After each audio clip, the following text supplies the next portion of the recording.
வணக்கம் வைத்த சிஎம் விஜய், திரும்பிக் கொண்ட உதயநிதி, சட்டசபையில் தலைகீழான காட்சிகள், வெடித்த மோதல். தமிழக சட்டசபையில் நடந்த நிகழ்வுகளில் திமுகவுக்கும் தாவேகாவுக்கும் வெளிப்படையாகவே மோதல் வெடித்து வருது. வார்த்தை போர் ஒருபுறம் இருக்க, முதலமைச்சர் விஜய் மீது திமுக எம்எல்ஏக்களின் அணுகுமுறையிலும் பெரிய அளவில் மாற்றம் ஏற்பட்டிருக்கிறதா சொல்லப்படுது. சட்டசபைக்குள்ள வந்த முதல்வர் விஜய் வணக்கம் வைத்து எதிர்க்கட்சி தலைவர் உதயநிதி ஸ்டாலின் முகத்தை திருப்பிக் கொண்டது பேசும் பொருளா மாறியிருக்கு. 2026 தமிழக சட்டசபை தேர்தலில் தமிழக வெற்றி கழகம் வெற்றி பெற்று ஆட்சி அமைத்திருந்தது. முதல் சட்டமன்ற கூட்டத்தொடர் முடிவடைந்து தற்போது பட்ஜெட் கூட்டத்தொடர் நடைபெற்று வருது. பொது பட்ஜெட்டும் வேளாண் பட்ஜெட்டும் தாக்கல் செய்யப்பட்டிருக்கு.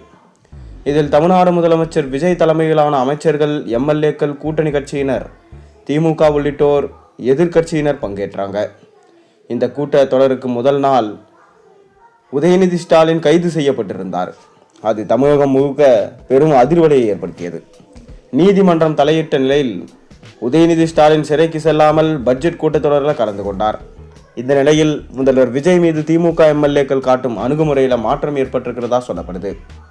சட்டசபை நிகழ்வுகளை கவனிக்கும் செய்தியாளர்கள், கடந்த காலங்களில் சட்டசபைக்குள்ள முதலமைச்சர் அல்லது மூத்த தலைவர்கள் வரும்போது எதிர்க்கட்சி உறுப்பினர்கள் எழுந்து நின்று வணக்கம் செலுத்துவது வழக்கமாக இருந்தது.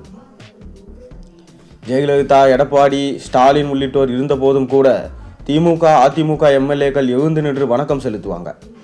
ஒரு முறை ஜெயலலிதா சட்டசபையில் வந்தபோது திமுக எம்எல்ஏக்கள் எழுந்து நிற்காமல் இருந்தது அப்போதைக்கு பரபரப்பாக பேசப்பட்டது.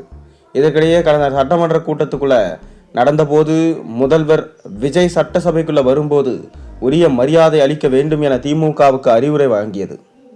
மேலும் விஜய் வணக்கம் வைத்தால் பதிலுக்கு வணக்கம் வைக்க வேண்டும், எழுந்து நிற்க வேண்டும் என திமுக தலைமை அறிவுறுத்தியிருந்தது.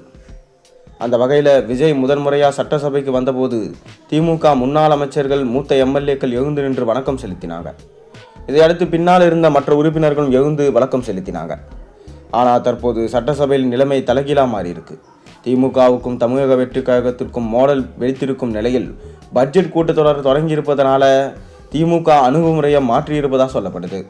குறிப்பாக பட்ஜெட் கூட்டத்தொடருக்கு முன்னதாக முன்னாள் துணை முதலமைச்சர், எதிர்க்கட்சி தலைவர் உதயநிதி ஸ்டாலின் கைது செய்யப்பட்ட சம்பவம் திமுக தரப்பில் கடும் அதிருப்தியை ஏற்படுத்தியிருக்கு. இதன் தாக்கம் சட்டசபையிலும் எதிரொலித்து 5ஆம் தேதி பட்ஜெட் கூட்டத்துடன் தொடங்கிய போது முதலமைச்சர் விஜய் சட்டசபைக்கு வந்தார். ஆனால் திமுக தரப்பிலிருந்து எம்எல்ஏக்கள் யாரும் எழுந்து நிற்கலை. அதே நேரத்தில் KN நேரு மட்டும் வணக்கம் வச்சார்.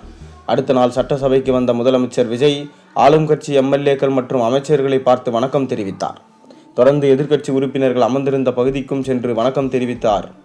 ஆனால் KN நேருவை தவிர யாரும் அவருக்கு வணக்கம் வைக்கல. குறிப்பாக எதிர்க்கட்சி தலைவர் உதயநிதி ஸ்டாலின் விஜயை பார்த்ததும் திரும்பிக் கொண்டார். இதனால் இருவருக்கும் இடையே நேரடியாக மோதிக்கொள்வது போல நடந்து கொண்டதா சொல்லப்படுது.